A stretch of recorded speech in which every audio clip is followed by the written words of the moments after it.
All up and down the side of Mount Helena, you can see large brush piles like this one here. They're reminders that this area has been undergoing wildfire fuel mitigation work. And state and local leaders agree that work made a big difference as firefighters tried to get control of the wildfire that burned through Mount Helena last month. They not only got to see the tactics that were deployed, but the citizens got to see the effect of active forest management and the impact that it can have on fire behavior. Brad Langsather, the City of Helena's open lands manager, says crews had already treated some of the areas burned in August. Our goal is to have fewer trees on the landscape, eventually larger trees, and stronger trees.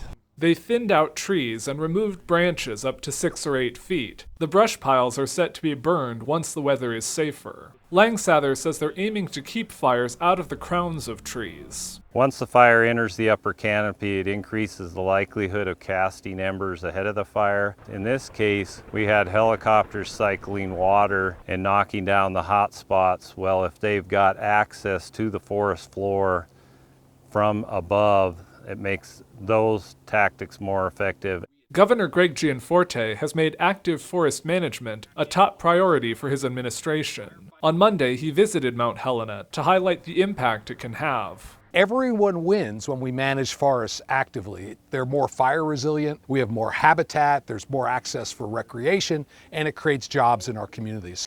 Montana DNRC leaders also announced the expansion of a Good Neighbor Agreement between the state and federal governments, bringing in another $238,000 to treat Forest Service land around the Helena area. Fuel mitigation work like this certainly isn't one time only. Langsather says areas like this probably need to be treated every 10 years or so.